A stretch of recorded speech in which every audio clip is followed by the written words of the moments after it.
essere delle persone molto preparate, che quel giorno lì per mille motivi, come sappiamo, essere lì ogni esame non funziona e quindi vengono scartati. Allora, gemellaggio con una regione del sud.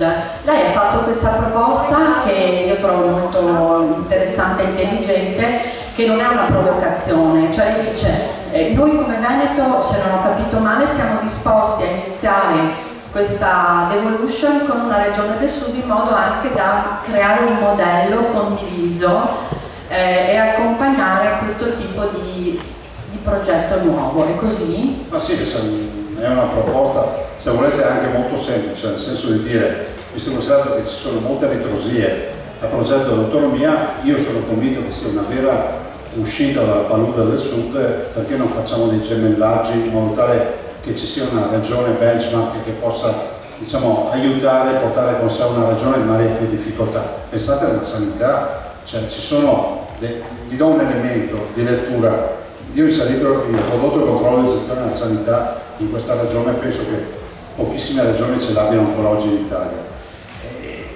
Quando noi vediamo i dati di sanità di molte regioni, magari si parla di posti letto, si parla di un sacco di parametri, ma ce n'è uno che per me è molto industriale, è la deospedalizzazione.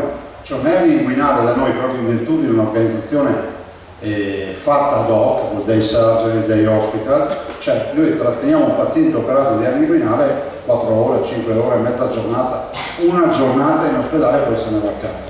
Sono regioni che hanno ancora un'ospedalizzazione di 6-7 giorni, cioè tengono il paziente, che sono costi, e non vuol dire miglior qualità della cura, 6-7 giorni in ospedale. E questi sono parametri da valutare, perché altrimenti non ne vieni fuori. Poi ci sono regioni che ancora non hanno fatto questo salto, la breast unit, no? L'unità senologica.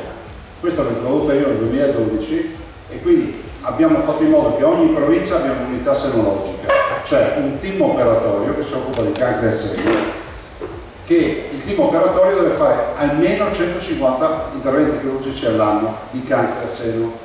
Quando io sono arrivato c'era una chirurgia molto generalista, cioè entrava la paziente con cancro al seno, uscita dal paziente, poteva arrivare una cistifellea piuttosto che un'ernia o un nodulo epatico o una resezione del rene.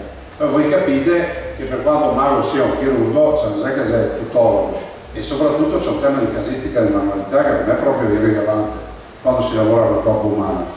Tant'è vero che la nostra breast unit adesso funzionano e oggi noi possiamo fregiarci di dire alle donne che fanno lo screening, eventualmente hanno il cancro, vanno in breast unit, che oltre il 98% dei nostri pazienti guarisce dal cancro. Questo perché c'è un'organizzazione nuova, non è costata di più, ma è un modello organizzativo. Se tutti facessero così non avremmo alcuni parametri in giro per l'Italia dove la mortalità del cancro al seno è molto più alta che in Veneto.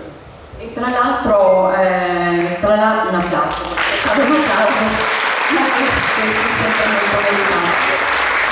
Sì, i 45 minuti stanno per scadere, però io avrei due cose. La prima è che comunque la regione del Veneto è quella che ha in assoluto la spesa pro capite per quanto riguarda il funzionamento della regione più bassa d'Italia, sono 126 euro circa a persona, ci sono regioni che arrivano a 600 euro, quindi c'è una sproporzione enorme e che sicuramente va colmata prima o poi. Allora, prossima tappa di questa autonomia? La trattativa che è in corso, sperando che si possa fare una buona trattativa, visto considerato che è un cambiamento di paradigma, è un'uscita dalla comfort zone e come tutti i cambiamenti portano, diciamo, ad avere magari ritrosie, preoccupazioni, però la verità è che poi noi non dobbiamo uscire. Allora, lo slogan del progetto potrebbe essere speranza e incrollabile fiducia, è il suo slogan, quindi noi ci aspettiamo che la battaglia continui, magari con lei al timone. Cosa dice? Grazie.